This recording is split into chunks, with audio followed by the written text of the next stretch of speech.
ஒவ்வொரு மாநிலத்தோட உரிமைகளையும் அதோட அந்தஸ்துகளையும் பாதிக்கிற விதமா, அதை சுக்குநூறா சின்னாபின்னம் ஆக்குற விதமா டீலிமிட்டேஷன் அப்படின்ற ஒரு சட்டம், தொகுதி மறுவரை என்ற ஒரு சட்டம் வந்துட்டு நம்ம இந்தியாவில் அமல்படுத்த வந்துட்டு மும்முரமா வேலைகள் நடந்துட்டு இருக்கு. இதை வந்துட்டு ஸ்ட்ராங்கா வந்துட்டு டிஎம்கே கவர்மெண்ட் எதிர்த்துட்டு இருக்கு. உங்களுக்கே தெரியும், நான் நிறைய டிஎம்கேக்கு அகென்ஸ்டா நிறைய வீடியோஸ் போட்டிருப்பேன். இந்த மாதிரி நேரத்துல கண்டிப்பா 100% நம்ம வந்துட்டு முதல்வர் ஸ்டாலின் அவர்கள் கூட நிக்க வேண்டிய அவசியம் இருக்கு. ஏன் சொல்றேன்னா, இந்த வீடியோவை தெளிவா பாருங்க. முதல்ல டீலிமிட்டேஷன்னா என்ன, அந்த சட்டத்தை பத்தி என்ன அப்படின்றத நீங்க தெரிஞ்சுக்கணும். என்ன சொல்லுதுன்னா, இந்த சட்டத்துல எந்த மாநிலத்துல மக்கள் தொகை அதிகமா இருக்கிறாங்களோ அந்த மாநிலத்திற்கு வந்து எம்பிக்கள், மெம்பர் ஆஃப் பார்லிமெண்ட் எம்பிக்கள் வந்துட்டு அதிகமா தருவோம் அப்படின்ற ஒரு புதிய சட்டம் வரப்போகுது. அப்படி செஞ்சிட்டாங்க அப்படின்னா நீங்க நல்லா யோசிச்சு பாருங்க. ஏற்கனவே இருக்கிற இந்த 543 சீட்டுகளுக்கே அந்தந்த மாநிலங்களுக்கு தேவையான சலுகைகளும் உரிமைகளும் வந்துட்டு சரியா வந்துட்டு தரப்படுறதில்ல ஒன்றிய அரசுல இருந்து. அதனால வந்து இன்னும் இந்த மக்கள் தொகையின் அடிப்படையில அதை அதிகமாக்குனாங்க அப்படின்னா என்ன நடக்கும்னா, நாம இப்ப இருக்கிற சவுத் இந்தியால இருக்கிற எம்பிக்கள் வந்து சவுத் இந்தியால வந்து சட்டத்தை ஃபாலோ பண்ணி நாம வந்துட்டு பாப்புலேஷனை குறைச்சி வச்சிருக்கிறோம். எஜுகேஷன், ஸ்போர்ட்ஸ் இந்த மாதிரியான பல ஸ்கில்ல வந்துட்டு டெவலப் பண்ணி நம்ம மாநிலத்தை பாப்புலேஷனை கம்மி பண்ணி வச்சிருக்கோம். ஆனா நார்த் இந்தியால அப்படி இல்ல, பாப்புலேஷனை அதிகப்படுத்தி வச்சிருக்காங்க.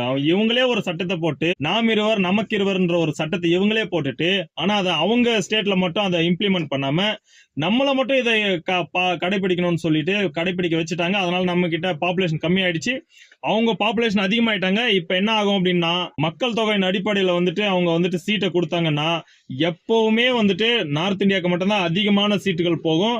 அப்ப என்ன ஆகும்னா, நம்மளுடைய குரல் வலைகள் நசுக்கப்படும்.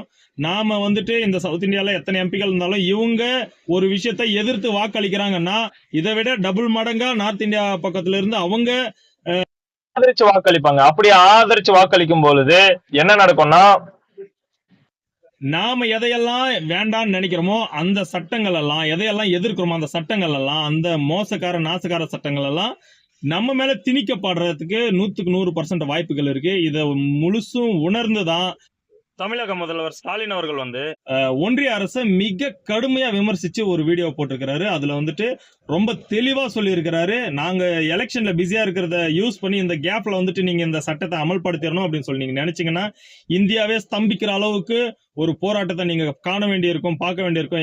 எங்களுக்கு அரசியல் பதவி இது எல்லாத்தையும் விட எங்களுக்கு எங்க மண்ணோட உரிமைகள் தான் முக்கியம் அப்படின்னு சொல்லிட்டு மிக தெளிவான ஒரு வீடியோ போட்டிருக்காங்க. தயவு செஞ்சு இந்த மாதிரி நேரத்துல கட்சி வேறுபாடு இல்லாம நான் டிஎம்கே ஏன் சப்போர்ட் பண்ண, நானே போராடுறேன் அப்படின்னு சொல்லிட்டு ஒரு யூஸ்லெஸ் தனமா யோசிக்காம, நான் தாவேகா, நான் நாம் தமிழர் கட்சி, நான் வந்துட்டு ஏடிஎம்கே, நான் வந்துட்டு பாமக அப்படின்னு சொல்லிட்டு தனிச்சு நிக்காம தயவு தமிழக முதல்வரோட ஒன்று கை கோத்து நில்லுங்க. அப்பதான் இந்த சட்ட வரையறைய நாம வந்து தடுக்க முடியும். அப்படி தடுத்தாதான் வருங்கால நம்மளோட உரிமைகளும் நம்மளுடைய சலுகைகளும் பாதுகாக்கப்படும்.